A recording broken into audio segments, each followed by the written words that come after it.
warsame soo dhawow waftiga kan maxaa u qabsoomay oo qorshahoodii ay uga hirgalay intii ay ku sugnaayeen Ceeri Gaabo waxa weeyaan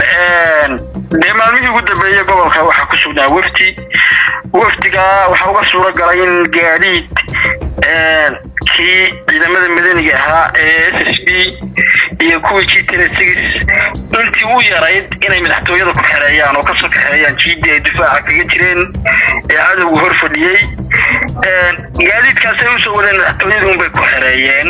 GD-na waa la soo baneeyay maanta waftigaasi waxay tageen GD hore halkaasi oo ciidamada madaniga ahi ku sugan dhurmada ay rasaaseeyeen kadibna waftigii muuqaaladoodii baraha bulshada yaalaan iyagoo yaacaya oo jiida laga soo eriyaday ciidankuna wax kale uma soo eriyeen waxay nimanka ku rasaaseeyeen maadaama maalmihii dagaalku socday ee dhibaatadu jirtay shacabka la duqeynayay aanay hal nin arag iyo xukuumadda ka socota toona in maanta ay cadawga soo fadhiyaan oo raggaasi 6 bilood ka badan ay jiida ku sugan yihiin loola yimaado quutal daruuri iyo xooga yar oo lacag iyo qaramayn iyo waxaan meesha oo linimika ay ka xanaaqeen odayga magaalada waa maqan yahay oo xaalada caafimaad ku jira imika iska fiican yahay boqorkiina waa maqan yahay dadilaalina ayaa maanta jiida tagay wajiga waxbay kala kulmeen halkaas lagu soo rasaaseeyay naftooda bay la soo baxsadeen waayahay warsame jiida maxaa loo soo banaynayaa miyaa laga heshiiyay colaadii iyo duulaamadii kaga socday bariga Sool iyo bariga Sanaag deegaamadan may daarood halkiisii buu taagan yahay ruusigiisii buu ku jiraa gaadiidkii kala soo ururiyay ayaa intii imaan laawayaasha ahayd dilaalinta ahayd maalintii xaaladdu taagneedaan dadka u imani ay madaxtooyada ku xareeyeen ilaa ambalaasiya ku jira ambalaas deegaanka huruu lahaa oo barasaabka gobolka uu orolihii isku sawiray oo dadka deegaanka huruu u dhiibay ayaa inka laga soo kaxeeyay oo lagu dhex daray gaadiidkii Axmed Faarax meesha ceeb weyn iyo wajiga wax weyn baa ka jirta waxa weeyaan maxaan baaba ka socota waayahay warsame ma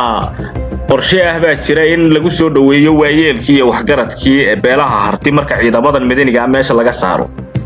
qorshe ay ka leeyihiin la garan maayo nabadda Soomaaliland waxay ka xirantaa boqor Ismaaciil Maxamuud Buurmadow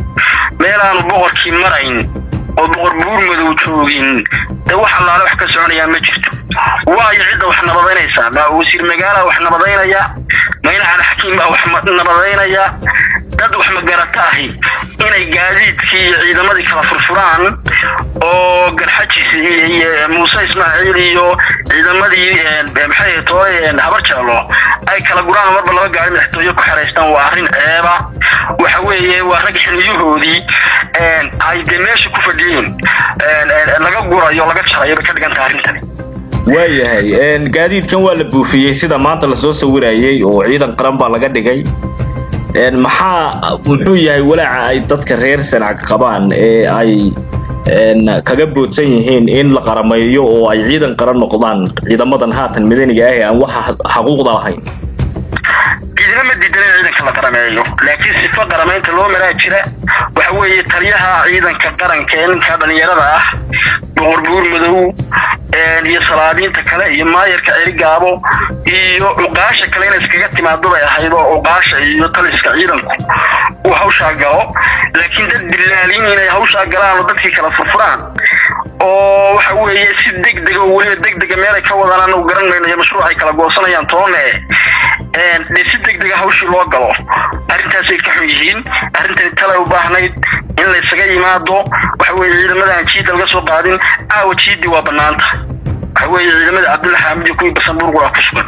gaadiidkii madaxtooyada lagu xidhay 4 gaari 5 mil gudahood bay ku buufiyeen marka macnaha laga leeyahay ujeedka laga leeyahay ilaa iminka lama fahantaa waayahay warsame ugu dambeyntii maxaa lagu heshiiyay beelaha kan ciidamadoodii la qarameeyay ee gaadiidkoodii la buufiyay maxay ku bedesheen wax allaale waxay ku bedesheen lama garanayo hadii caawada halka laga soo galo waa shacabulay wadadan hub haysan wadadan waxba gacanta ku hayn waxa weeyaan qolyihii la saano joogaysa si faatumo baraha bulshada waxay ku baahinayeen baa ergaaban ku ciideynaa marka waxay la tahay